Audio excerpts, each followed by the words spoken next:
Me Doctor encontraron Silva. acá mis plantíos donde tengo toda la uva sembrada, ahí está.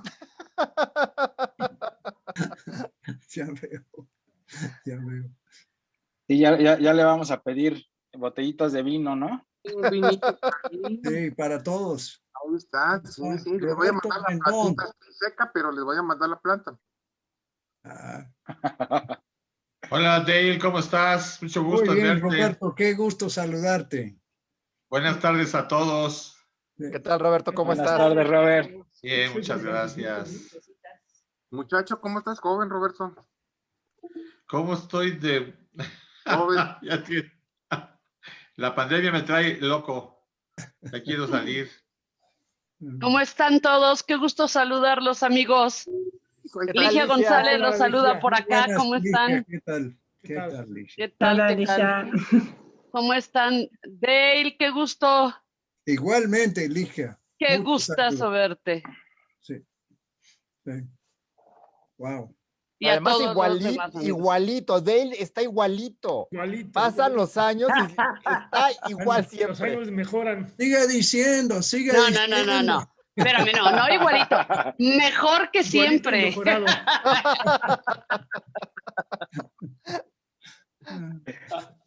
¿Algún retrato que compraste por ahí, Dale?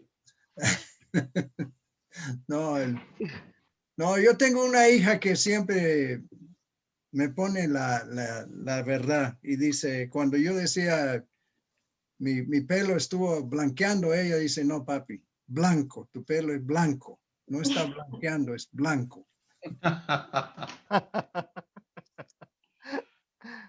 Muy bien. Pues eso tiene solución. Hay cuestiones relacionadas con el pelo que la única opción es un peluquín. No,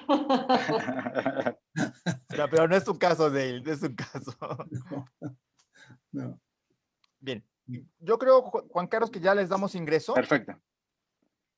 Ya están entrando todos, ¿eh? Sí, ya hay Ahora sí. mucha gente. Me encontraron con mi de estas. Ya estamos transmitiendo también en Facebook.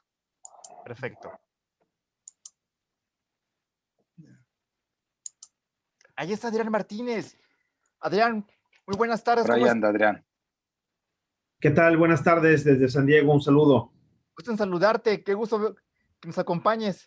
Un placer, gracias por recibirme. Pongo mi fotografía en vez del video para no asustar a la audiencia. Bueno, para no asustarlos tanto, más bien. No te preocupes. Muy bien, bienvenido. A todos los tengo fichados por acá en mis archivos, casi todos. Ya saben por qué. Sí, ya. Bueno, pues en... Que dijo Martínez, porque es de una adquisición nueva. ¿De qué manera nosotros percibimos que Hola, buenas tardes. Buenas tardes. Doña Roselvira. Nuria. Pues creo que ya estamos listos, Eli.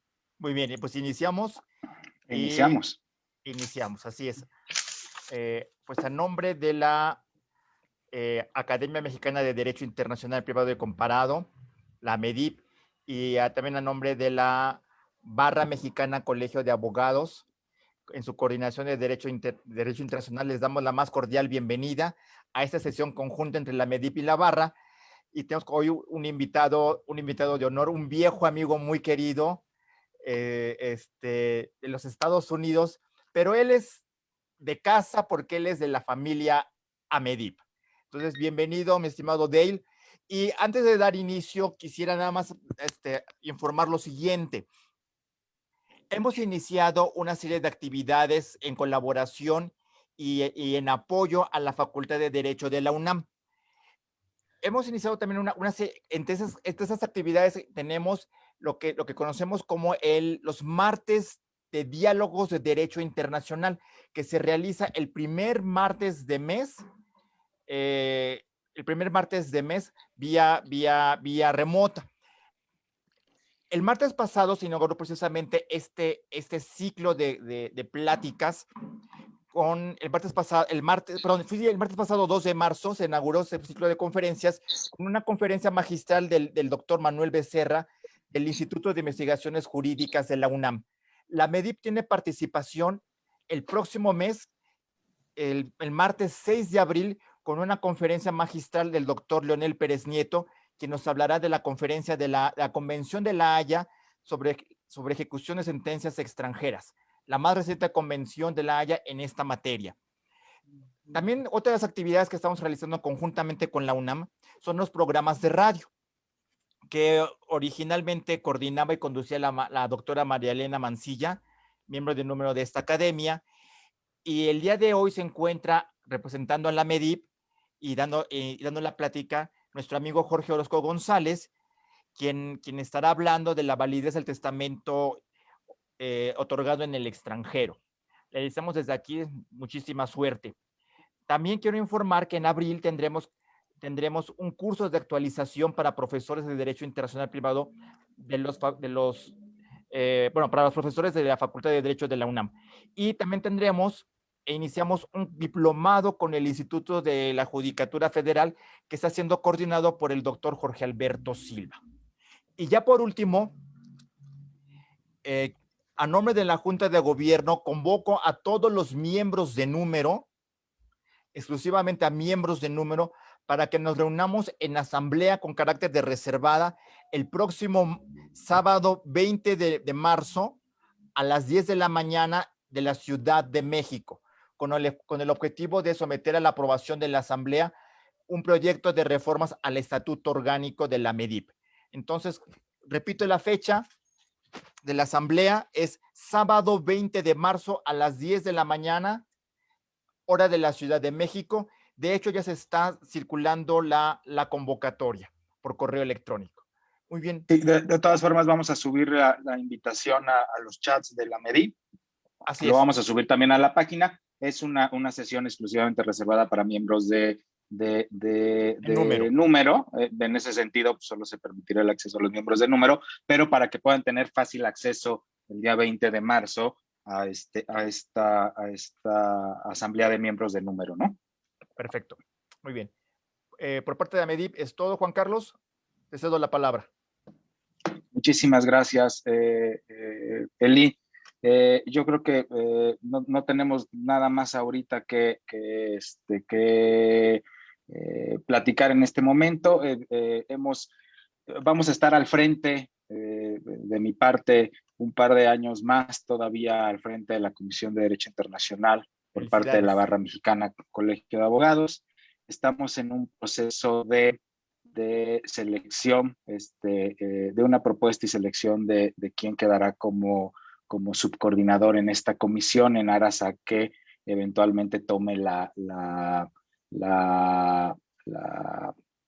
coordinación, ¿no? Entonces, normalmente estaremos proponiendo a alguien que tanto pertenezca a la barra como pertenezca a la MEDI para seguir fortaleciendo esta forma de trabajar en conjunto que nos ha resultado tan fructífera y que nos ha arrojado un sinnúmero de excelentes ponencias y enseñanzas antes de la pandemia y ahora en la pandemia, ¿no? La verdad es que recientemente, y por ahí lo estará comunicando Eli en nuestra próxima asamblea, cuando vemos los números de las sesiones que llevamos a partir de la pandemia, el número de asistentes, la verdad es que no nos resta sino felicitarnos a todos los que cada 15 días nos reunimos por acá, porque los números son sensacionales, la participación ha sido sensacional y los temas que se han tratado creo que han estado a la altura de la comisión, a la altura de la barra, a la altura de la MEDIP, ¿no? Dicho lo anterior, daríamos paso a nuestro tema principal del día de hoy. Como bien lo decía Eli, hoy tenemos al doctor Dale Bake-Furnish con el tema el concepto y la aplicación de la doctrina del Forum Non-Convenience en asuntos transfronterizos. Platicándoles un poco del currículum del doctor Furnish, es profesor emérito de la Sandra Day O'Connor Facultad de Derecho de Arizona State University. El maestro Furnis ha enseñado las materias de Derecho Mercantil, Internacional Privado, Comercio Exterior y Comparado. Ha sido profesor visitante de las universidades de Michigan, Houston, Iowa, la Universidad Nacional Autónoma de México, la Pontificia Católica de Perú, la Universidad de Sonora y del País Vasco, entre otras. Es miembro supernumerario de esta Academia Mexicana de Derecho Internacional Privado y Comparado desde el año 2003. El doctor Furnis ha publicado más de 100 artículos, capítulos en libros, monografías y material de enseñanza, 30 de ellos en español. Desde 1970 le han invitado a dictar conferencias en todos los países latinoamericanos, salvo algunas islas caribeñas. El doctor Furnis es egresado del Grinnell College de la Universidad de Iowa, donde obtuvo su título de abogado, de la Universidad de Michigan. Fue socio del bufete Molloy Jones Donahue de Tucson y Phoenix entre 1987 y 1992, donde ejerció como abogado litigante en asuntos mercantiles e incluso en asuntos de comercio exterior. Doctor Bale, tiene usted la palabra, como ya lo expresó con antelación Eli. Estamos muy contentos de poder contar con su presencia el día de hoy y de poder compartir o poder aprender de los conocimientos que tiene que enseñarnos. Gracias. Bueno, estoy encantado de estar con ustedes y siempre con la MEDIP y ver a tantos amigos en la pantalla. Y tantos amigos que habrán tenido experiencia en el tema de hoy, yo me imagino. Porque se trata de una cosa, un tema... Bueno, un tema sin controversia en los Estados Unidos. En los tribunales de los Estados Unidos, la doctrina de forum non conveniens practica diariamente y mandan los casos de un estado al otro, de un tribunal al otro. Es un tráfico judicial constante que se topa con los problemas transfronterizos. Les podría decir desde el principio, y no voy a volver a tocar esto mucho, pero entre Canadá y los Estados Unidos se practica la transferencia de asuntos sobre la frontera sin mayores problemas. Los Estados Unidos aceptan casos canadienses y los canadienses aceptan casos estadounidenses. Empero, hay un problema sobre la frontera con México y les voy a plantear, hay muchos ejemplos típicos, pero creo que eso es un ejemplo típico que podría haber tocado a alguno de ustedes. Si una llanta rompe en la carretera en México, marca Goodyear o BF Goodrich, estas son compañías que tiene su domicilio en Ohio, donde hay fábricas y oficinas principales. Entonces, inclusive, los daños y prejuicios disponibles por cuestión de responsabilidad civil son más altos en los Estados Unidos. Entonces, viene la parte dañada a demandar en Ohio el domicilio de la compañía responsable y cuando llegan al tribunal en Ohio, lo primero que va a decir el abogado del demandante, pero señor juez, eso aquí se trata de un accidente que tuvo lugar en México. Deben ir a litigar en México. Por favor, transfiere el caso a un tribunal en México. Y el juez típico estadounidense dice, claro que sí, tiene razón. Todos los testigos, el idioma, el lugar, los informes policíacos, todas las pruebas están en México. Entonces, ¿por qué no pasar el asunto a México? Y ahí se topa con el problema de la jurisdicción y la competencia del tribunal mexicano. Y ustedes me podrían orientar, pero yo tengo entendido que mayormente los tribunales mexicanos rechazan y no aceptan la transferencia de estos casos porque dicen no somos competentes. Si el demandado tiene su compañía, es persona jurídica con domicilio en Ohio, no podemos aceptar el asunto aquí en México. Y yo quisiera plantear y definir un poco el criterio del estadounidense con el Forum Non-Convenience y el por qué tiene esta actitud. Con la idea de que pudiera llegar a un entendimiento que facilitará los litigios transfronterizos. Entonces, no sé, pero de todos modos, yo vengo con la idea de explicarles a unos amigos mexicanos la idea de cuáles son los criterios de los Estados Unidos en esa doctrina. ¿Por qué insisten tanto en esa doctrina?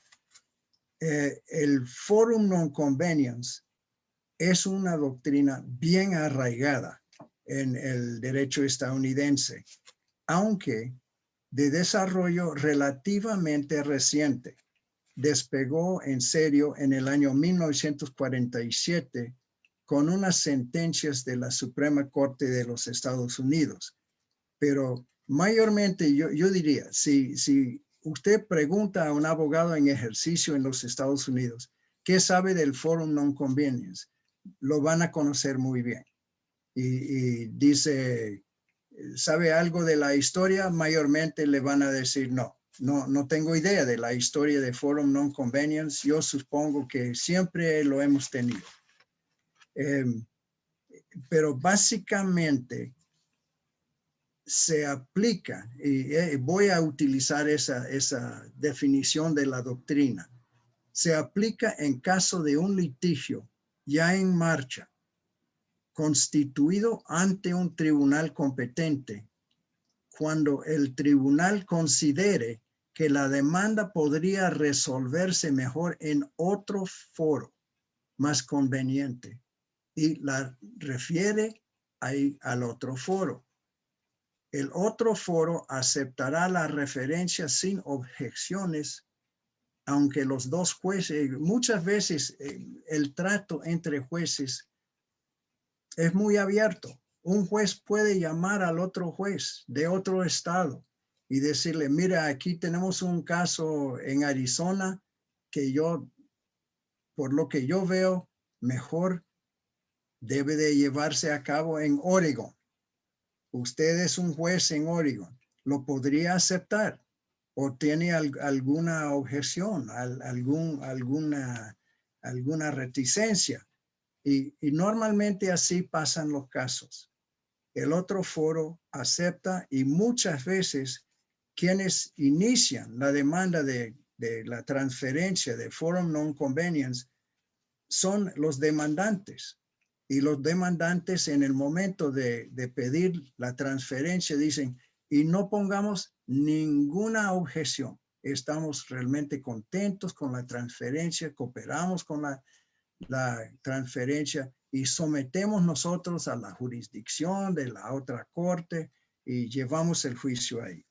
Entonces, eso es cómo funciona el fenómeno. Déjame ver, porque yo sé que aquí tenemos unos juristas de alto rango y yo quisiera poner un poco los antecedentes para que entiendan mejor y pudiéramos buscar soluciones ¿qué podría decir? Al problema entre México y los Estados Unidos.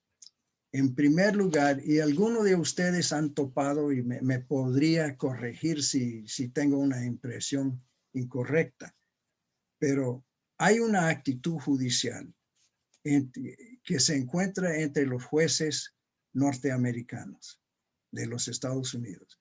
El juez norteamericano es un pequeño rey dentro de su tribunal y dispuestos a abrir. Ellos no se ven muy inhibidos si encuentra un camino para abrir el proceso en busca de la verdad y la justicia.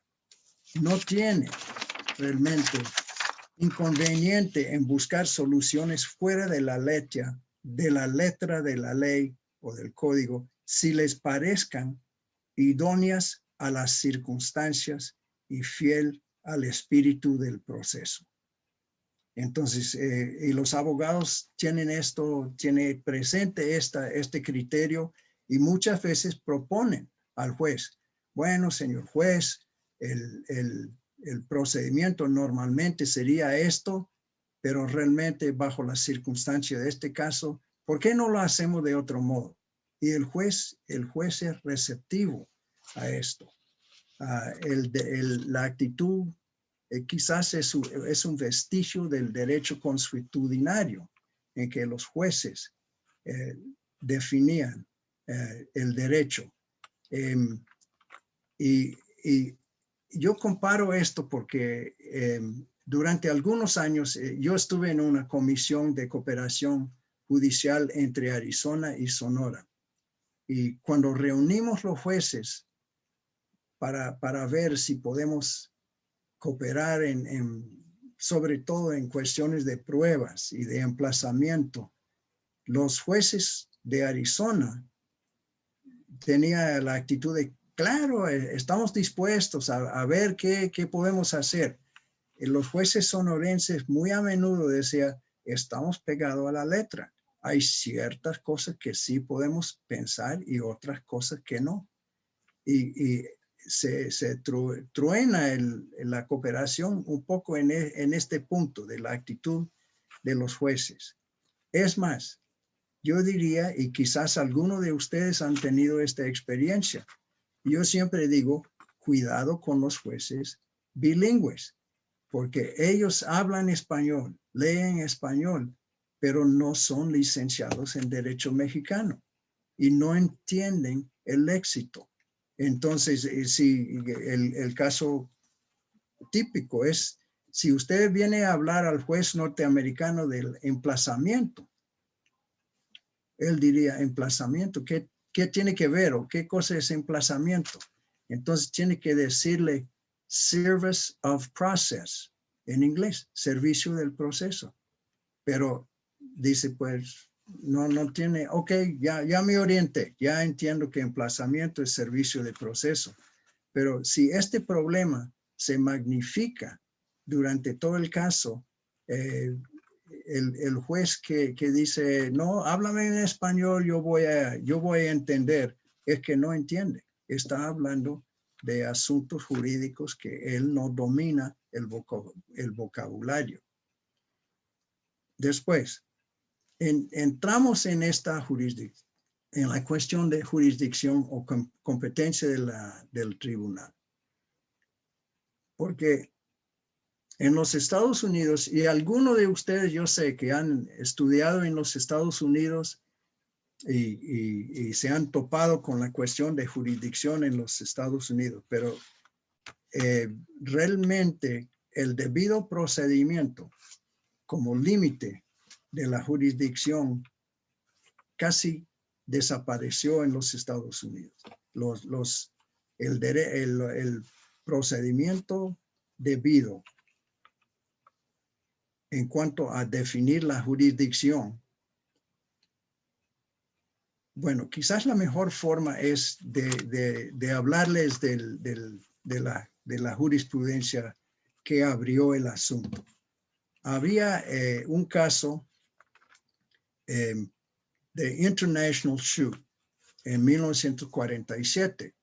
Y ojo, quizás estoy tratando más datos que quisieran saber, pero la Suprema Corte de los Estados Unidos ha sido un líder en el movimiento de lo cual de transformar el derecho estadounidense, y una parte de esa transformación es la aplicación de la doctrina de forum non conveniens. Empezaron con abrir la jurisdicción. El caso es de zapato internacional, International Shoe. Había una compañía con personalidad, con domicilio en Delaware. Es una sociedad anónima típicamente registrada en Delaware, pero sus oficinas principales estuvieron en San Luis, Missouri. Y para vender sus zapatos, mantuvieron un cuerpo de vendedores transitorios que iban a todos otros estados. Y en el estado de Washington tuvieron como una docena de estos vendedores transitorios. Entonces, el estado de Washington quiso imponer un impuesto contra la compañía por estar en Washington y desarrollándose en Washington. Entonces, la compañía dice, pero no, o sea, no, aquí no hay jurisdicción porque estamos domiciliados en Delaware con el sitio mayor, el centro de operaciones mayor en San Luis, Missouri. Y solamente mantenemos unos vendedores en Washington. Entonces, ¿cómo van a poner un impuesto sobre la renta de esa compañía en Missouri o en Delaware? Eso llegó a la Suprema Corte. Y la Suprema Corte dio razón al estado de Washington para poner el impuesto. Dice que habían contactos mínimos, y esa es la frase, contactos mínimos suficientes para apoyar el impuesto. Y eso, bueno, una sola sentencia, pero abrió la puerta, porque después de esto, contactos mínimos vinieron a ser la frase del día. ¿Cuáles serán los contactos mínimos? Por ejemplo, en Arizona hay una serie de casos. Les voy a dar un ejemplo. Fabrican artículos de vidrio en Connecticut. O sea, no tiene ningún contacto con Arizona. No tiene ni vendedores en Arizona. Pero venden al por mayor de la fábrica en Connecticut a minoristas que venden al por detalle en Arizona. Y si alguno de estos productos de vidrio explosiona con daños a un ciudadano, ellos pueden demandar en Tribunal de Arizona contra la compañía en Connecticut. Y van a decir, bueno, pero con el producto mismo en Arizona es un contacto mínimo suficiente para sostener la jurisdicción del tribunal arizonense y llevar el demandado aquí a litigar. Peor todavía, quizás, y hay que tener presente lo que decía sobre la actitud del Poder Judicial y los jueces, porque nuevamente, es una medida subjetiva. Contactos mínimos. ¿Qué cosa es un contacto mínimo? Lo que dice el juez. Y los jueces son agresivos. En el sistema norteamericano de los Estados Unidos, los jueces son agresivos. Si usted dice a un juez, pero señor juez, señorita juez, no es difícil definir qué será un contacto mínimo. Ellos dicen, no, para nada. Dame el caso, dame los hechos, dame todos los factores y las circunstancias y se lo defino fácilmente. Yo soy un juez, yo hago estos juicios a diario. Para mí no es una tarea difícil. Yo podría definir los contactos mínimos. Ahora bien, cuando abrió el asunto de los contactos mínimos y las posibilidades de una jurisdicción muy agresiva. Y mira, los contactos mínimos va para lo internacional.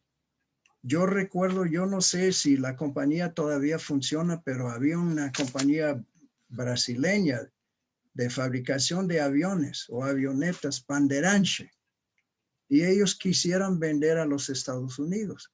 Pero cuando alguien decía, oye, pero si estalló alguno de estos aviones, te van a demandar en los Estados Unidos. Y la cuantía que te podría poner por responsabilidad civil de daños y perjuicios esa es altísima. Y entonces la compañía decía, mejor no vamos. Mejor no vayamos a los Estados Unidos a vender. Sí, con este riesgo. Es más, cuando abrió la jurisdicción de los tribunales, los juristas empezaron a estudiar las implicaciones. Y yo recuerdo, porque era un colega mío en la Facultad de Derecho que tenía la idea del brazo largo. Decía, ok, está muy bien que tenemos una jurisdicción amplia, pero ¿cómo vamos a realizar los emplazamientos contra los demandados? Si demandamos en Arizona contra alguien en Nueva York, ¿cómo realizamos el emplazamiento?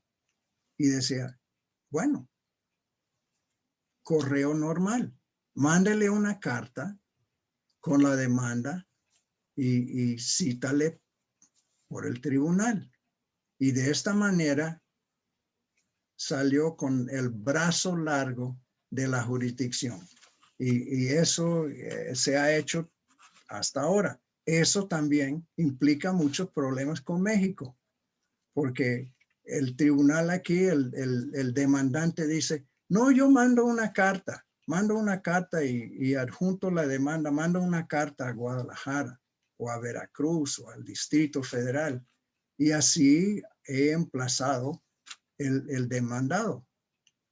Y dice, no, pero este no está ajustado con el debido procedimiento de México, ni mucho menos. El emplazamiento es un asunto formal. No lo hace de esta manera. Pero se combina muy bien la idea de una jurisdicción amplia con un emplazamiento informal. O sea, la jurisdicción de contactos mínimos con el emplazamiento del brazo largo. Entonces, viene también en los Estados Unidos, ¿cómo diría? Una armonización. Y realmente a mí me gustaría tener la impresión de ustedes que están en ejercicio de la profesión, de si hay armonización o no en el derecho mexicano. Y sin profundizarme mucho en el asunto, solamente les podría asegurar, yo como ex catedrático aquí en los Estados Unidos, maestro de derecho, cuando enseñamos en las facultades de derecho, enseñamos el derecho americano, pensando que los estudiantes pueden ir a cualquier parte.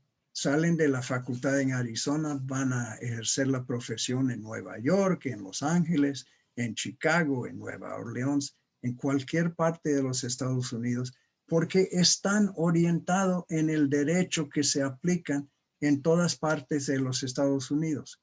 Claro, con pequeñas discrepancias, pero el derecho procesal como el derecho sustantivo es igual en todos los Estados Unidos. Yo siempre digo a cualquier persona, yo podría ir a litigar en Vermont.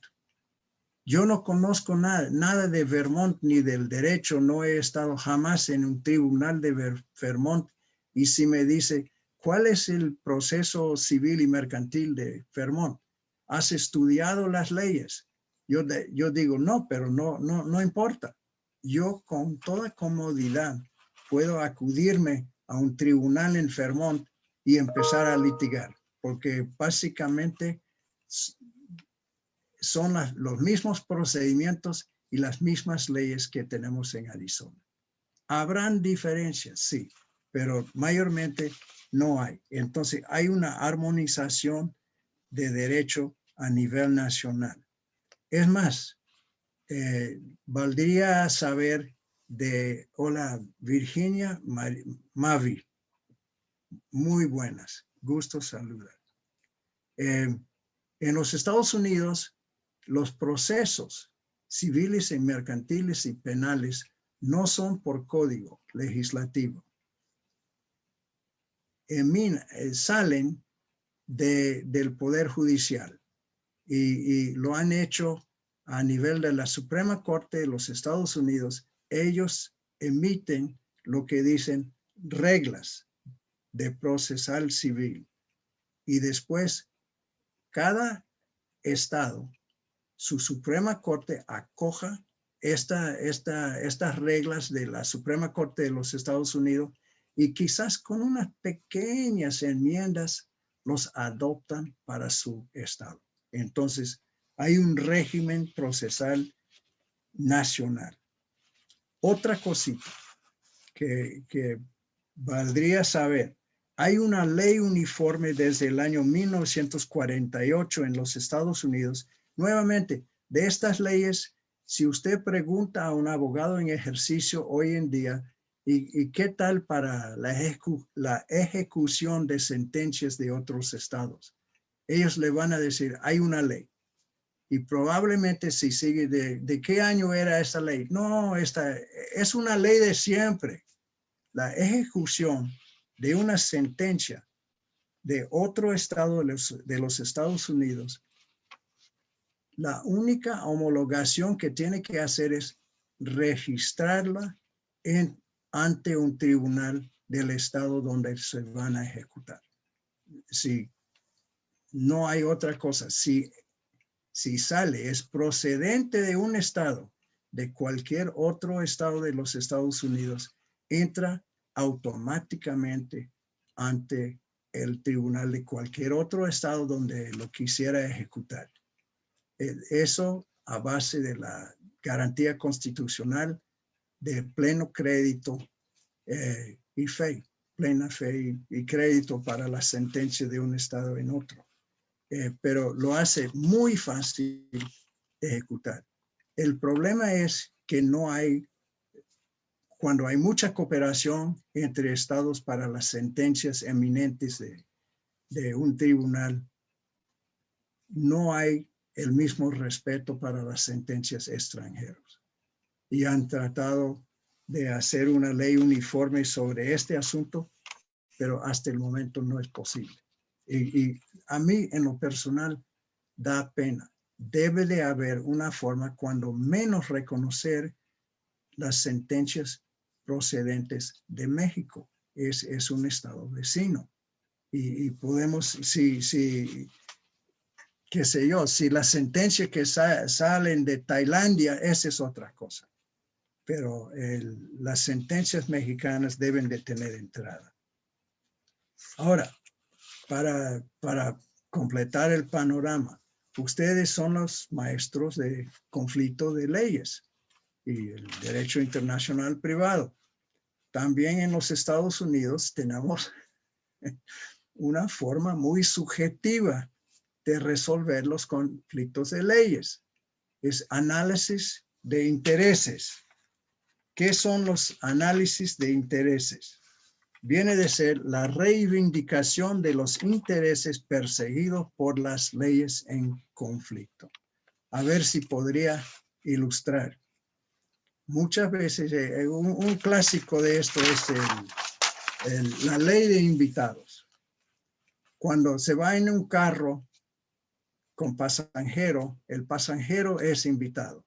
Y la cuestión viene de ser si la póliza de seguro del dueño de carro que está manejando se extiende al pasajero. Algunos estados sí, algunos estados no. Entonces, el caso clásico es en un estado donde el seguro cubre también el pasajero. Si entabla un viaje en este estado y pasa por otro estado donde la ley dice el seguro no cubre el pasajero y tiene un accidente, hay un conflicto de leyes, ¿no? Porque el accidente ocurrió en un estado donde el pasajero no tiene cobertura por la póliza de seguro. pero si hace análisis de intereses, llegan a decir, bueno, el accidente tuvo lugar en este estado, pero a este estado le importa un bledo, porque el automóvil viene registrado en otro estado. La póliza de seguro se emite en otro estado. El pasajero como el chofer son residentes y domiciliados en el otro estado. Entonces aplicamos la ley del otro estado. No sé si me explico, pero nuevamente es un criterio subjetivo y los jueces de los Estados Unidos son muy cómodos con estos criterios subjetivos. Y el análisis de intereses es uno de estos. Ahora, a ver si podría explicarme, porque eso también quisiera saber cuál es la impresión de ustedes en México, si tiene la misma impresión. En cuanto a la armonización o la unificación de los Estados Unidos, hay un tipo americano o gringo. Y no sé si en México, si encuentra una persona de los Estados Unidos en el Distrito Federal, a lo mejor lo van a clasificar de, pues, un gringo. Y aunque él diga, bueno, pero yo soy de Alabama, y el otro dice, pero yo soy de California, y el otro de Minnesota, pero dicen, pues, todos son gringos, todos son tipos americanos, a pesar de las diferencias regionales, étnicos, raciales, pero vienen de ser un tipo gringo. Ahora, para los Estados Unidos, también, para nosotros hay un tipo mexicano. Y yo no sé si en México ustedes están de acuerdo que sí, pues hay un tipo, aunque sea de Guadalajara, tapatío, y viene al Distrito Federal, donde los chilangos, aún así es mexicano. Y la idea, el concepto, la imagen que crea esto para unificar la República y decir, pues, forum non conveniens. Los litigios se pueden llevar a cabo en cualquier parte y llegan a una resolución justa, equitativa y de verdad y justicia. Es parte del efecto. Ahora, les voy a leer. Y disculpe, pero este es un resumen que yo escribí y espero no probarles o provocarles demasiado, pero quisiera leer y ver si podemos. Y yo no sé si Juan Carlos y Eli, estoy bien en terminar en unos 5 minutos y después recibir preguntas, porque yo realmente, a mí me gustaría recibir algunas impresiones o reacciones de la asistencia. Sí, Dale, sin problema alguno, ¿eh? Sin problema, sin problema. Ok. Entonces, yo diría esto. Cuando se suma la jurisdicción ampliada a base de los contactos mínimos al sistema armonizado en procedimientos civiles y en la ejecución de sentencias, se hace muy fácil traspasar los litigios de un tribunal a otro dentro del sistema. Es más, por tradición, el sistema confía mucho en la voluntad judicial en la administración de justicia. No vacila en dejar a los jueces decidir cuándo transferir un litigio a otro foro. El otro foro tiene que contar con la jurisdicción sobre las partes y la materia, eso sí, pero esa es cuestión muy fácil de cumplir. Pero en el sistema homogéneo estadounidense, estos requisitos no presentan mucha barrera. los otros tribunales con jurisdicción serán muchos y los procedimientos y el derecho sustantivo no varían mucho. Los demandados que alegan un forum non conveniens normalmente se declaran dispuestos a conformarse a la transferencia y no ponerla ningún obstáculo ni objeción. Cuando se suman las condiciones que se han acumulado en la unificación del sistema, es lógico incluir el forum non conveniens en el régimen interno de los Estados Unidos. Quizás no será inevitable la regla, pero en estas condiciones sirve bien en hacer el sistema más eficiente y mejor en la administración de justicia. En estas condiciones, los jueces se acostumbran a contar con un sistema integral de costa a costa, de frontera norteña a la frontera sureña. En estas condiciones prospera la doctrina del forum non conveniens. En el derecho de los Estados Unidos, el forum non conveniens es una regla, una doctrina jurisprudencial correcta y lógica, conformada a su contexto. La preocupación, mi inquietud es que ya estando en la frontera con México, se presentan muchos casos y yo sé que entre ustedes hay personas que han participado en estos casos en que el juez estadounidense dice, no, este caso hay que litigarlo en México, lo mandamos a México. Ahora, quizás una pregunta final. Yo entiendo que ustedes han tenido una convocatoria que yo quise asistir y no pude, sobre una convención de custodia de niños y que contiene un artículo, una cosa sobre forum non conveniens, y yo no sé cómo se refleja lo que he podido hablar hoy con esta posibilidad del convenio. Pero realmente me gustaría mucho tener reacciones de ustedes. Y les voy a contar una cosita más entre mi experiencia.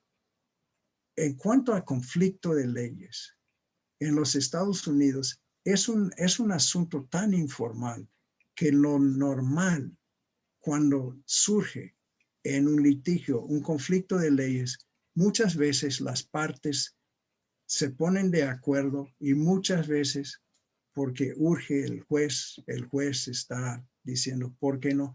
Y decimos, mira, quizás debemos aplicar, qué sé yo, la ley de Illinois, pero mejor estando en Arizona, ¿por qué no nos pongamos de acuerdo en decir, la ley de Illinois es igual que la ley de Arizona? Y adelante. Ya no tenemos que gastar tiempo en resolver conflictos de leyes. Aunque, bueno, eso final. Yo no sé si provoqué ninguna pregunta, pero ojalá.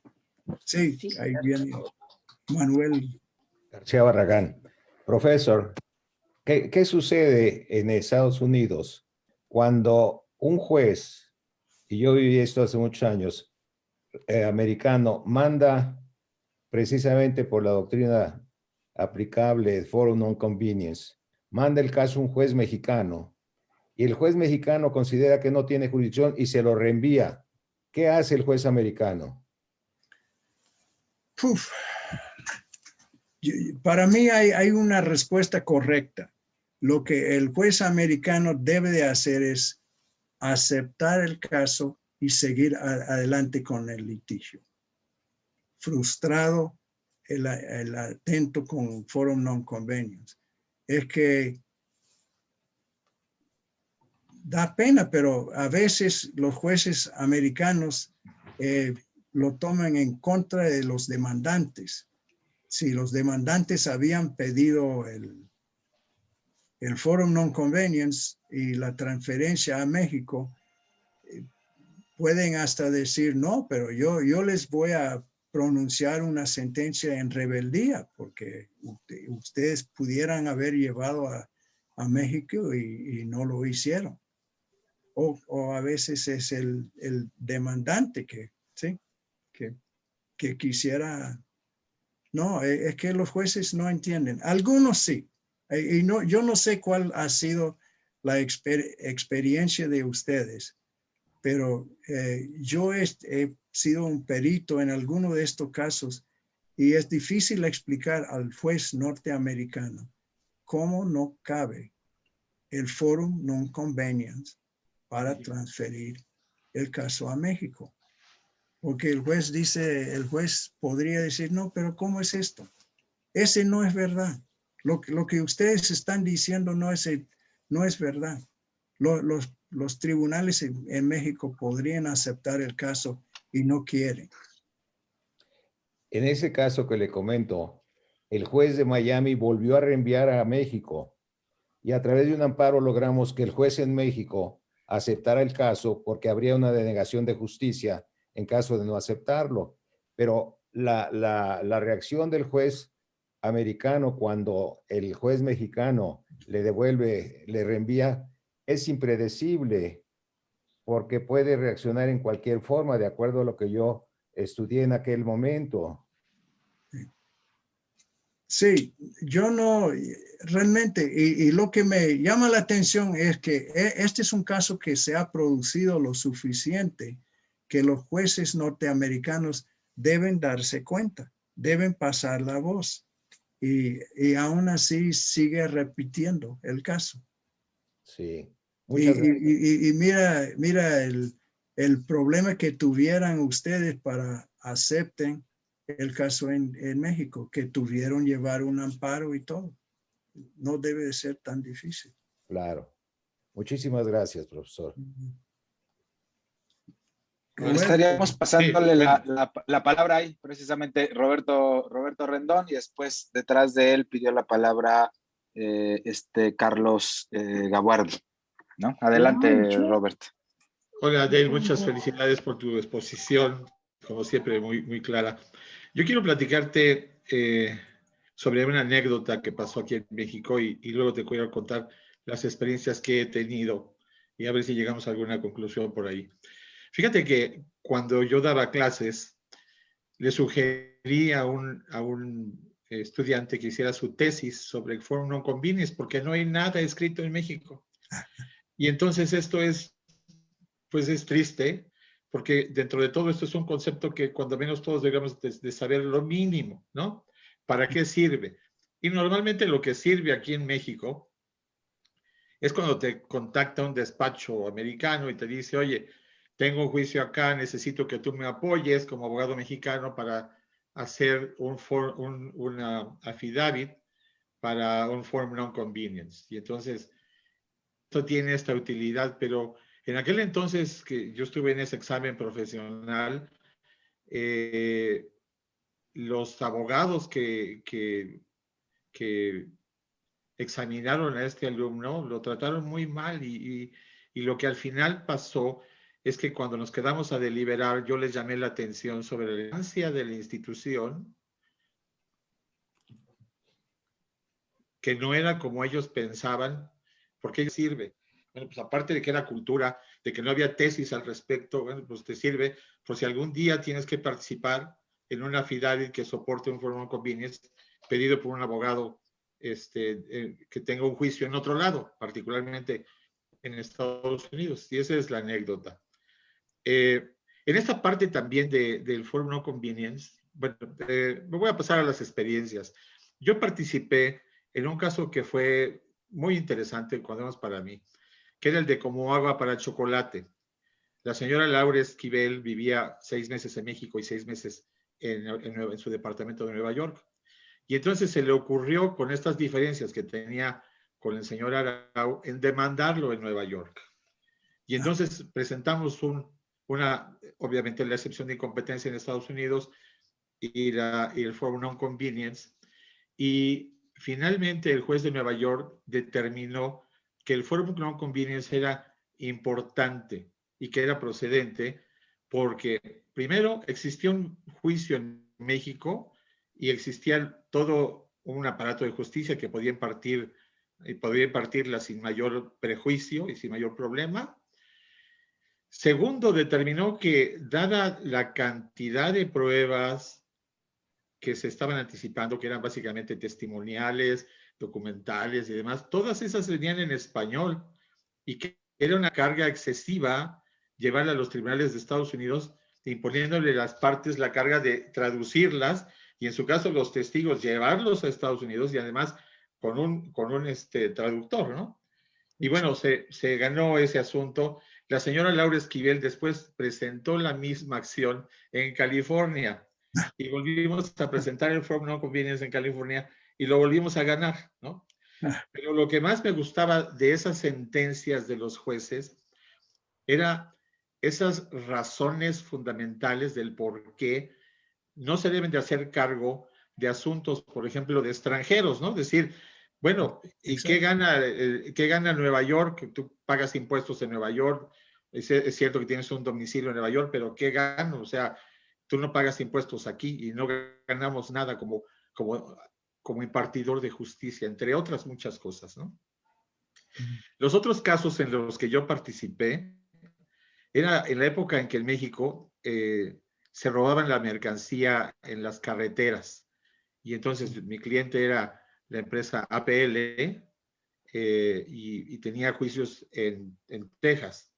Y entonces pues promovimos la excepción de Forum Non Convenience. El juez dijo, bueno, si el accidente ocurrió en Texas, en México, todas las pruebas están en México, todas las pruebas están en español, las indagaciones y demás, pues este asunto pertenece a México. Y en ese tiempo también, y aquí hay una parte importante del Forum Non Convenience, es que cuando se propone y se concede, los jueces que la conceden dicen, sí, pero cuando te demande en México, tú debes de renunciar a proponer la excepción de prescripción, porque si no estarías obrando de mala fe. Me propones el Forum Non Convenience esperando que pase la prescripción y cuando llegue a México le propones la prescripción. Entonces esa es otra cuestión. Luego, bueno, pues ha habido todos estos casos en donde ha habido accidentes de aviación en México, en donde las personas que son deudos de las víctimas se van a Estados Unidos a demandar porque piensan que van a tener una indemnización mucho más amplia, ¿no? Sí. Y en ese caso yo me acuerdo, yo participé en el juicio de Mexicana de 1987, donde se cayó un avión y la gente se había ido a Estados Unidos y bueno, en todo tiempo fracasó ese forum shopping, y no alcanzamos a proponer ninguna forum non convenience. Pero esto es de todos los días. Entonces, lo que yo quiero que invitarte es a que continuemos hablando de esto, que nos hables un poquito más del contenido de esas sentencias del Forum Non Convenience, que vayamos teniendo mayor difusión para ver si en algún momento podemos hacer algo como, no sé, algún capítulo dentro de nuestros códigos federal de procedimientos civiles o tal vez mandarle así como una pequeña convención de cómo resolver casos de Forum Non Convenience entre México y Estados Unidos, por decir algo, ¿no? Sí. Sí, no, yo estoy, mira, voy a otra anécdota de un miembro del AMEDIP, sabiendo cómo era el Forum Non Convenience y todo, planteó una demanda en México a sabiendas que el tribunal lo va a rechazar por falta de jurisdicción. Resultó que se produjo. Entonces, cuando la demanda llegó a los Estados Unidos y salió el asunto de Forum Non Convenience, él podría decir, no, pero mira, ya pusimos la demanda en México. Y el tribunal mexicano decía, en absoluto, no tenemos jurisdicción, porque la demanda está en contra de un domiciliado en los Estados Unidos, donde estamos poniendo la demanda. Y si entiendo bien, el juez norteamericano lo que hizo al abogado mexicano era sancionarlo. Sí, sí, ya sé a qué caso te refieres. Okay. O sea, increíble. Es una falta completa de entendimiento del sistema y las bases de la jurisdicción. Exacto, y yo creo que nosotros somos partícipes de este inentendimiento, este desencuentro, porque no hemos tratado este tema de Forum Non Conveniens en forma más armónica y más profunda. Seguramente vamos a encontrar muchos elementos que nos son comunes y que permitirían que pudiéramos funcionar con más armonía, ¿no? En el caso de que mencionaba Manuel García Barragán, me llamó la atención porque si el Forum Non Conveniens es una defensa que opone el demandado mexicano, o me imagino que era mexicano, que dijo que no se lleve el juicio en Miami, sino que se lleve en México, pues entonces pues debió de haber sostenido otra postura. O sea, ese caso valdría la pena analizarlo un poco más. Muchas gracias, Dale. No, encantado. Tiene la palabra en este orden es María Virginia Aguilar, que ya no sé si todavía nos está acompañando o no porque iba a tener que salir. Cari, apóyame porque ya no la veo. Después sí estoy. Sí estoy, hola. Después le pasaríamos la palabra a Luis Raúl Serrano, después de Vicky y después Ligia González, ¿no? Carlos Guavardi tenía algo que decir. Perdón. Antes de todo esto iba Carlos Guavardi. Discúlpenme. No te preocupes, esperamos. Carlos, adelante. Hay que recordar que yo solamente soy un chico de extramuros. Y en la Ciudad de México hay esta situación tan particular que tanto y tan negativamente ha afectado a todo el país. Yo quiero insistir con Roberto en la felicitación a ti, Dale, sobre la importancia de este tema. Y quiero apoyar la moción de Roberto en que es un tema que debe ser discutido. Si tú me lo permites, Eli, yo voy a través tuyo, mandar un estudio que Nuria me hizo favor de publicar y Mercedes de citar sobre la distinción entre jurisdicción, competencia y Forum Non Conveniens, algo que se publicó hace más de 10 años en el Instituto de Investigaciones Jurídicas, y las personas que estén interesadas, pues a través tuyo. Y yo a ti, Roberto, con todo gusto te lo mando. Creo que las cosas en México lentamente, pero están cambiando. México se ha vuelto muy receptivo a su propia historia, se ha vuelto muy receptivo a las instituciones del common law. Justamente la reforma judicial publicada hoy es un ejemplo a la mexicana, con muchos errores y todo, pero sucede. Y yo quisiera hacer referencia no a casos de los Estados Unidos, porque obviamente yo no tengo esa práctica, pero quisiera hacer referencia a México y particularmente a la situación que describe el licenciado Manuel García Barragán en relación a el artículo 17 y el acceso a la justicia, que yo no conocía su caso, pero ojalá que pudiera compartirnos esa sentencia, licenciado, porque desgraciadamente en México no se conoce qué es lo que hacen los tribunales, y cuando se conoce se publican sin nombres de tal forma que son imposibles de leer las sentencias. Pero hay un caso reciente incluso resuelto en estos días, que es Richter contra Google, en donde el tribunal, que es un tribunal de la Ciudad de México, toma muchas posiciones, no basándose en la filosofía y en los principios del derecho americano, pero haciendo lo mismo, porque al final los jueces razonan como jueces.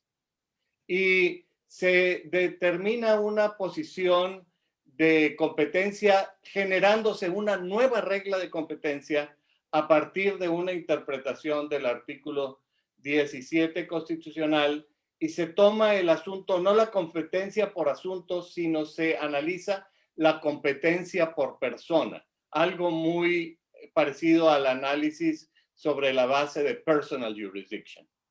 Que por cierto, aquí esquizofrénicamente hay una casi fusión entre los conceptos de jurisdicción y competencia cuando no son iguales, y eventualmente esto se podría ver así en este caso de Richter contra Google, en donde además se fija una especie de long arm statute, porque se reconoce la jurisdicción de los tribunales mexicanos sobre Google Inc., no Google la mexicana, que esta es una shield company, una compañía que se establece precisamente para bloquear la jurisdicción de los tribunales mexicanos, y que eventualmente se reconoce la jurisdicción de los tribunales mexicanos a partir de las acciones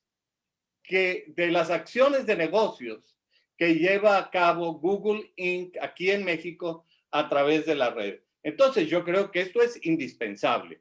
Creo que México en más de una ocasión ha perdido la posibilidad de desarrollar una sana doctrina de forum non convenience simplemente por la ignorancia de la institución, lo que dice Roberto. Entonces, yo creo que, desde luego, que yo no quiero dar una mini conferencia, pero me parece que lo que dice Roberto es importantísimo. Hay que trabajar sobre este tema, hay que escribir sobre este tema, y también hay que ayudar a la judicatura instruyéndola, aunque ellos tienen la ventaja de que muchos abogados que nuevamente, que de manera reciente se han incorporado al Poder Judicial, son ya educados también en los Estados Unidos. Y digo, México se reencuentra con su historia porque Rabasa y otros ya habían estudiado en los Estados Unidos. Vallarta incorpora en muchos sentidos el habeas corpus americano al amparo mexicano. Me parece que son cosas importantes que están sucediendo y pueden ayudarnos mucho. Muchas gracias y felicitaciones nuevamente. Una pregunta a Carlos, si me permite. Carlos, ¿cómo emplazaron a Google para este juicio en México? Con toda la rigidez mexicana. Porque en este sentido, lo que tú señalas sobre el due process, que para nosotros son las importantísimas garantías del 14 y 16, sí existe, en México sí existe el concepto de due process, como existe en los Estados Unidos, pero desde el punto de vista, la palabra existe, pero desde el punto de vista del contenido sustantivo y procesal que hay debajo de ese nombre, es tan distinto que estamos hablando chino y filipino. Imposible entendernos. ¿Me permites nada más, Taylor? Lo que sucede es que en donde están las oficinas de Google, está el letrero enorme, ¿no? Y entonces llegaban los abogados y decían, oigan, vengo a emplazar a Google. Y decían, pues aquí no es. Y entonces los jueces reconocieron pues que eso era algo que no correspondía, y finalmente permitieron y validaron ese emplazamiento ahí. Eso es lo que yo alcanzo a entender. Yo tengo, no es exactamente así. Yo tengo un artículo escrito sobre esto, también con mucho gusto te lo mando, y emplazaron a Google México, que es una SDRL, y que sí la emplazaron así como tú dices, al director general de Google, que era un argentino que obviamente estaba sometido por razón del territorio a la competencia de los tribunales de la Ciudad de México, pero Google Inc., la compañía californiana, tiene su domicilio fuera, y se probó Y además en todas las páginas lo anuncia, hasta se llama One Google Drive, ahí donde tiene sus oficinas. Entonces el emplazamiento sí se hizo a través de cartas rogatorias y todo esto. Y yo he mantenido mucho contacto con Richter, que es el abogado, porque si no buscas a los autores de la noticia en México, imposible conocer sentencias. Y bueno, esto te digo que es importante. No te puedo compartir yo la sentencia porque es privada de Richter, pero si Richter me autoriza, pues te la mando igual, ¿verdad? O si tú a lo mejor lo conoces, pues se la puedes pedir directamente. Bueno, pero finalmente está contestada la pregunta de Dale. Correcto.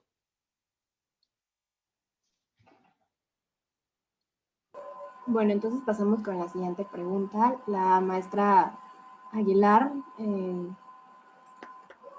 si nos puede formular su pregunta, por favor. Sí.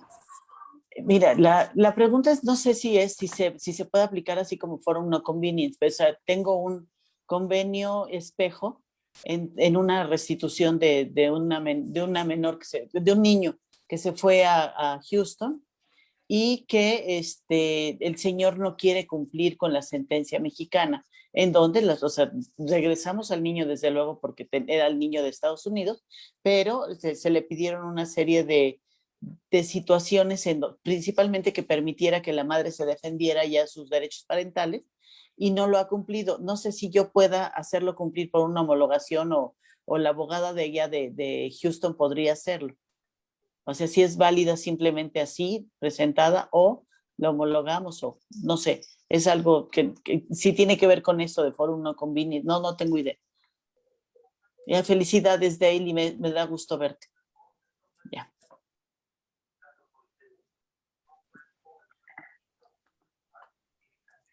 Uy, creo que perdimos a Dale. Oh,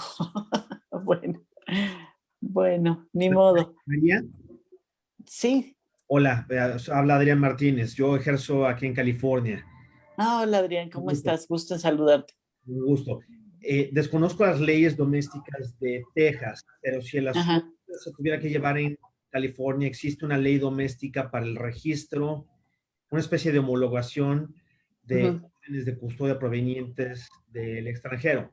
Entonces, sería consultar con un abogado experto en lo familiar en Texas para saber si existe una legislación similar en ese estado para hacer esa homologación. Ok, está muy bien, porque de hecho el caso me lo pasó una abogada de familia de Estados Unidos, o sea, de ahí de Texas a México. Yo lo resolví, regresamos al niño, pero ahora que hicimos un convenio, el señor de allá no lo quiere cumplir, y sí es importante porque es una decisión de juez, ¿no? Finalmente. Ok, pero mucho gusto y muchas gracias. Un placer. Gracias. Bueno, chicos, yo me tengo que ir también. Muy bien, Vicky. ¿Ya regresó Gracias. Aquí estamos esperando a ver si regresa ahorita, pero por ahí teníamos también una pregunta de Luis Raúl Serrano. No sé si tenemos que esperar a Dale o no. Es que desapareció. Bueno, yo les mando besos a todos. Muchas gracias. Que tengan buena tarde. Chao. Buena tarde, Vicky. Bye.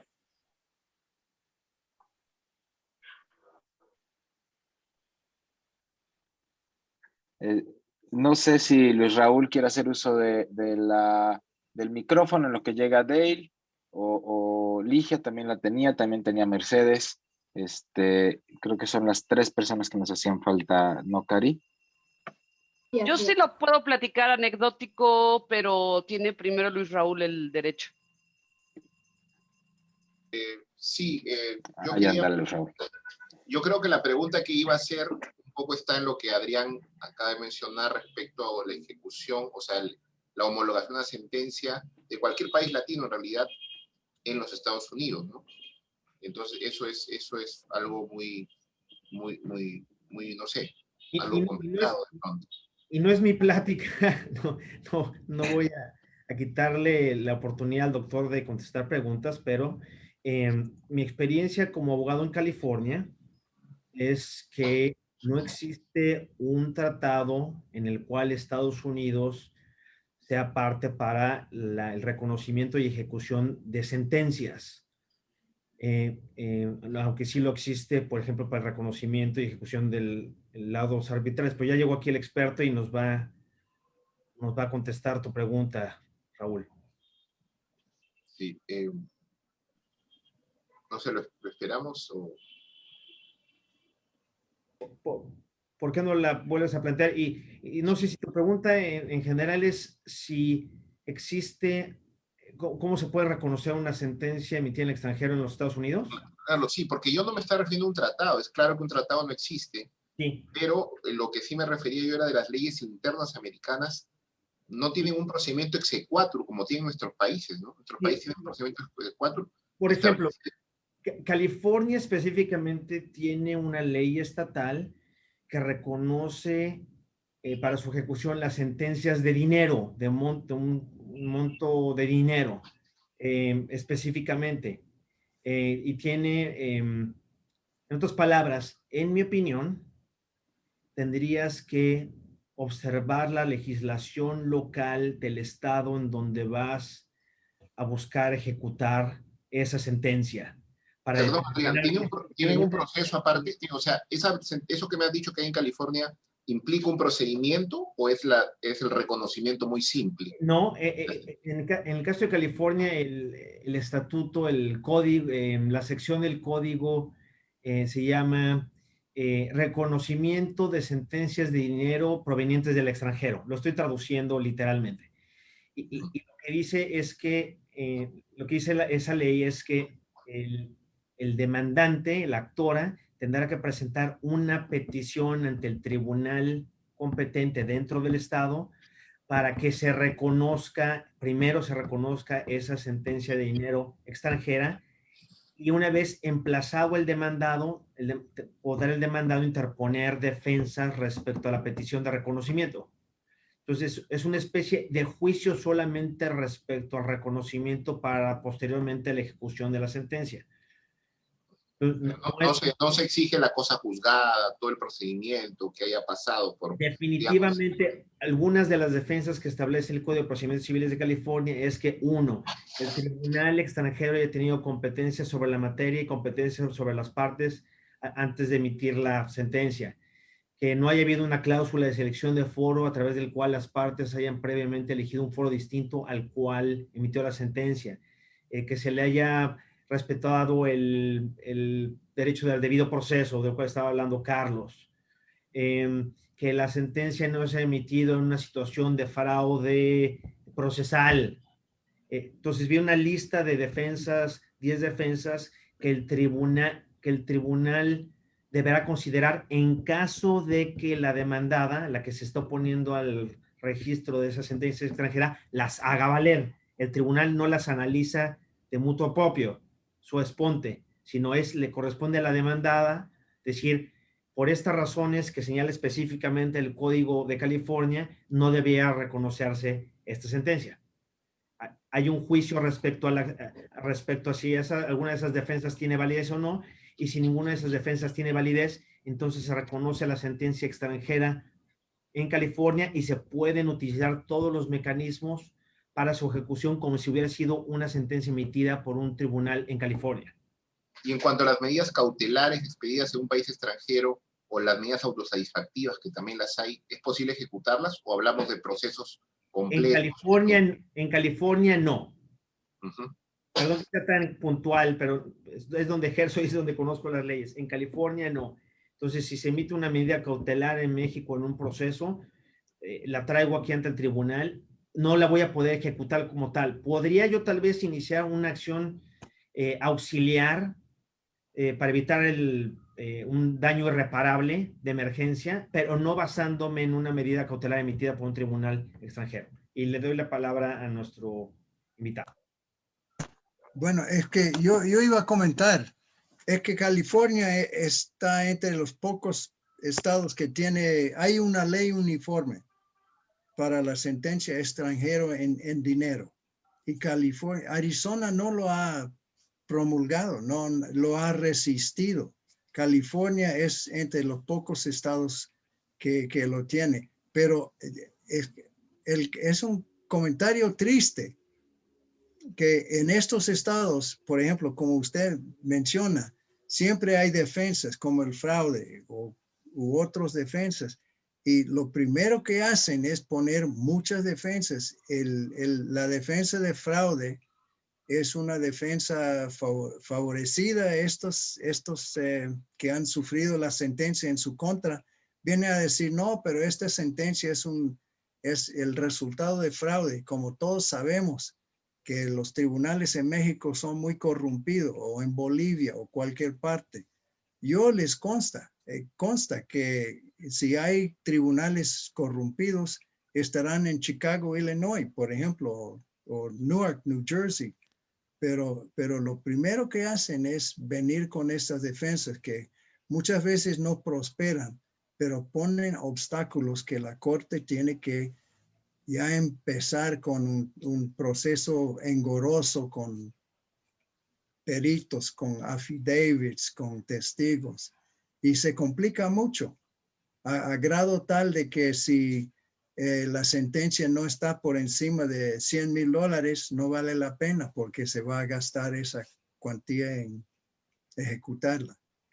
Profesor, y otro comentario pequeño, pero cuando yo y otros abogados en Arizona llevamos esa iniciativa con el comité de la barra, el comité sobre internacional privado, y decía, debemos o promulgar esta ley uniforme o una ley mejor para permitir a las sentencias mexicanas entrar, porque hay muchas. Y había una contingencia en ese comité de abogados en ejercicio internacional que decía, no queremos esta ley, no queremos simplificarle el procedimiento, sino queremos complicar el asunto porque nos favorece. No queremos que vengan las sentencias mexicanas a ejecutar aquí. No, triste comentario, pero la verdad. Bien, por cuestión de tiempo, perdón, Raúl, por cuestión de tiempo le damos la palabra a la maestra Alicia González, que también estaba... Yo simplemente una cosa muy breve, que es el tema que él mencionó, el propio, muy cortito, es el profesor Dave, saludo de Perú, mucho gusto. Usted mencionó que un abogado mexicano fue al tribunal mexicano y le dijeron que no, para resumir, y fue a Estados Unidos y le demostró al juez que ya había ido al tribunal mexicano y lo sancionaron. ¿Pero por qué? Si el Foro No Convenience ya fueron a México y presentaron, eso no lo entendí muy bien, o por qué se ha dado. Concluyo con eso. Gracias, muy amable. Bueno, es que no, son tristes historias del trato transfronterizo. El juez norteamericano no entendía lo que pasó y él acusó al abogado mexicano de una especie de fraude, de sacar una sentencia de falta de jurisdicción y traerlo a los Estados Unidos como un obstáculo a Forum Non Convenience. Y lo hizo de muy buena fe, Ahora sí, mi estimada Ligia, adelante, por favor. Muchísimas gracias. Además de saludarlos, es el caso de Google.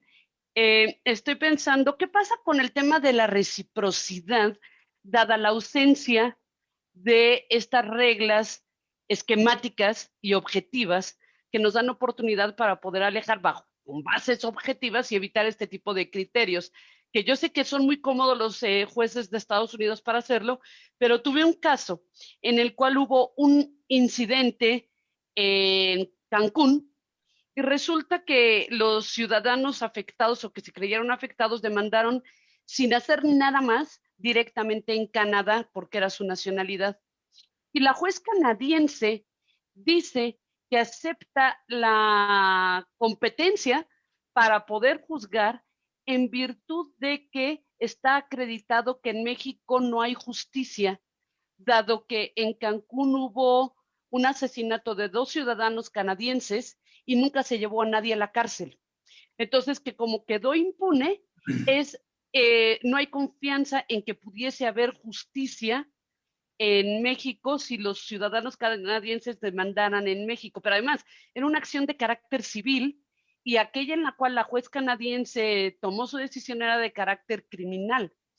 Y entonces ahora me voy al tema de los jueces mexicanos que aceptan, digo, aquí ya nos platicaron que sí fue debidamente realizada la demanda, pero si se acredita que los hechos nada más tuvieron efectos por la empresa estadounidense en todo el mundo, porque técnicamente Google transmite para todo el mundo, entonces, ¿bajo qué razón el juez mexicano, que tiene reglas más estrictas para asumir esa competencia, podría justificarlo? Y entonces la respuesta podría llegar a ser, que no estoy de acuerdo con ella, es que si en otros países por efecto de reciprocidad se asume competencia bajo el mismo razonamiento de que no puede encontrar justicia en ese otro país, entonces que sí la va a asumir, tomando en cuenta el criterio de esta juez canadiense.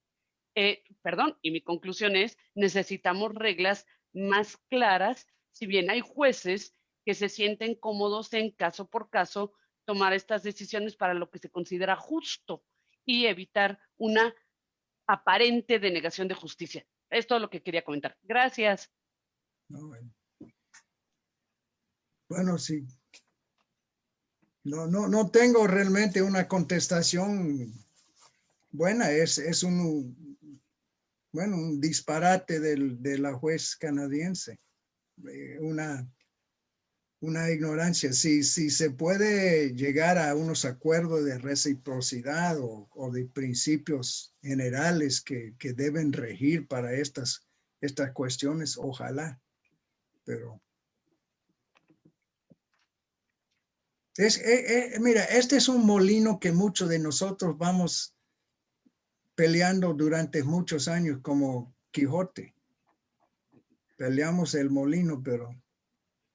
Profesor, y no también tendrá que ver, dependiendo el estado, la sociedad del estado que resuelva ese tipo de controversias. Por ejemplo, es común que en California se haga valer esa defensa de que hubo fraude y demás, o que México es corrupto, y en mi experiencia limitada, los tribunales en California, sobre todo aquí en el sur, en Los Ángeles, en San Diego, en Riverside y demás, no compran esos argumentos. Inclusive, como dicen, admonish, ¿no? Prevén a los litigantes de hacer acusaciones en contra de los tribunales mexicanos de corrupción sin tener ningún sustento. Entonces, digo, pero insisto, como solamente ejerzo en California, he tenido algunos casos en Florida y en algunos casos en Texas, no desconozco si lo mismo ocurre en otros estados, pero me queda claro que en Arizona creo que se parece mucho a California en el sentido de que respetan esa soberanía de los tribunales mexicanos y su honorabilidad, salvo que se demuestre específicamente que hubo un fraude procesal, ¿no? Sí. No, que yo sepa, no prosperan, pero muchas veces tiene que pelear mucho para batirlos. Y ojalá porque como comenté, los jueces tienen mucha discreción, tienen mucha voluntad, y ellos podrían decir, si vienen con estos alegatos de fraude o de corrupción, el juez podría decir, ¿qué va? No, esto no, ya. Eso no lo acepto porque... Dale, tenemos dos intervenciones más, una por parte de la doctora María Mercedes Albornoz y otra por parte de Rosa María Rojas. Les pido entonces que sean muy breves y también la respuesta sea también lo más concisa posible. Okay. Mercedes, ¿tienes la palabra? ¿Estás por ahí? Sí, estoy aquí. Muchas gracias. Yo quería compartir con ustedes una disposición panameña como reacción al Forum Non-Convenience de los tribunales estadounidenses, que a mí me parece muy interesante, aunque posteriormente, hace unos años ya fue declarada inconstitucional. Pero fíjense qué curiosa, era el artículo 1421J del Código Judicial. Establecía que en los procesos de que trata este capítulo, no son competentes los jueces nacionales si la demanda o la acción que se intenta entablar en el país ha sido rechazada o negada previamente por un juez extranjero que aplique el forum non-convenience. En estos casos, los jueces nacionales deberán rechazar o inhibirse del conocimiento de la demanda o acción por razones de orden constitucional o de competencia preventiva. Bueno, eso posteriormente, en 2015, fue declarado inconstitucional por impedir el acceso a la justicia. Pero, como suele suceder en este tipo de asuntos, podríamos encontrar argumentos tanto a favor como en contra, es decir, comprender la legislación, la reacción del legislador panameño también ante la negativa de tribunales, sobre todo estadounidenses, a declararse competentes en ciertos casos. Y por último, mi segundo comentario se refiere a los principios trans-use de ASADIP, que son los principios para el acceso transnacional a la justicia, que si bien constituyen un instrumento de soft law, creo que podrían constituir además un puente entre, especialmente en nuestro continente, entre Estados Unidos y Canadá, por un lado, y México y el resto de América Latina, por el otro, para ir quizás acogiendo de a poco esta figura del forum non-convenience. Está retomada en el artículo, está establecida en el artículo 3.9 de los principios, y en honor a la brevedad no voy a referirme específicamente al texto establecido allí, simplemente les voy a dejar el link en el chat, y me gustaría que los tuviéramos en cuenta también al hablar de este tipo de temas, porque si bien son un instrumento de soft law, deberían ser tomados en cuenta como para ir guiando las futuras discusiones, especialmente en nuestra región. Al menos esa es mi opinión. Muchísimas gracias, Dale. Me pareció muy interesante la presentación que hizo el día de hoy. No, a todo lo que dice la licenciada Albornoz, solo puedo decir amén, amén, y ojalá que prospere estas iniciativas, ¿no? Valdría señalar que lo que nos señaló Manuel Barragán, porque él puso un camino efectivo en este. O sea, no es un forum non-convenient, pero cumple con el mismo efecto. Y le cedemos la palabra a Rosa María Rojas. Adelante, Rosa María. Muchas gracias, Eli. Muy interesante la exposición. Muchísimas gracias, Dale. Mi pregunta es muy, muy básica. Hace un momento comentó que en Estados Unidos es como muy común, ¿no? Y se hace efectiva muy fácilmente esto de que reconocer una sentencia emitida por otro estado en un estado distinto. Sí. Mi pregunta es, ¿esto solamente sería como para money judgments o también puede ser en caso de acciones reales? Cualquier sentencia civil o mercantil o hasta penal. No, claro, por un money judgment, una sentencia de dinero, encantado, pero también otra sentencia se convierte automáticamente en una sentencia local. Lo registra y ya es una sentencia del otro estado. O sea, también podrían ser sentencias respecto de inmuebles en un estado, ubicados en un estado, y podría hacerse efectiva, o sea, respecto de un inmueble que esté en otro. Bien, bueno, ahí sí hay un obstáculo jurisdiccional. Para bienes muebles no, pero para bienes raíces ya no puede sentenciar sobre bienes raíces en otro estado. Okay. Ese sí es constitucional, pero muebles, sí, claro. No tiene que ser de dinero, sino bienes muebles a quién pertenece, sí, encantado. Perfecto, muchísimas gracias.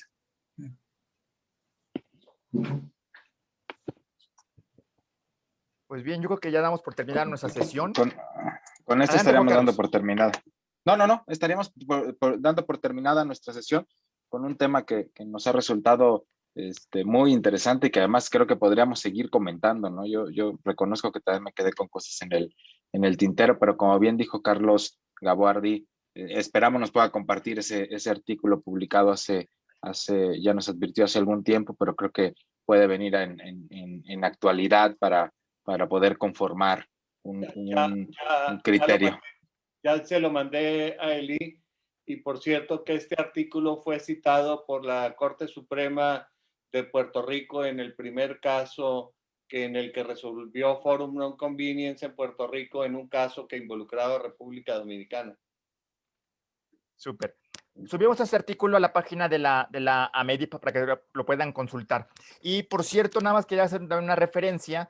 Recomendamos también que en la página de AMEDIP consulten dentro de la sección de publicaciones. Tenemos un libro que se llama Expert Witness of Law, donde de hecho uno de los coautores de este libro es Dale Furnish. Entonces, ojalá puedan también consultar la página de la AMEDIP, tanto para ver el artículo de Carlos Caguardi como este libro que hace referencia a figuras del Common Law. Yo por último quiero nada más mandar saludos a los amigos de Nuevo León, Morelos, Nayarit, Oaxaca, Puebla, Estado de México, Guerrero y obviamente la Ciudad de México, que se conectaron a esta sesión, y los amigos de Perú, Argentina y Uruguay. A todos ellos, muchísimas gracias. Y también a ustedes, a todos, gracias por su tiempo, gracias por su confianza, gracias por conectarse con nosotros. Y nos estaremos viendo en 15 días para nuestra sesión quincenal de la AMEDIP. De la segunda quincena del mes. Así es. El correo de Dale, ¿podría darnos del profesor Dale su correo electrónico, por favor? Claro, con mucho gusto. Es nada más dale.furnish@asu.edu. ASU.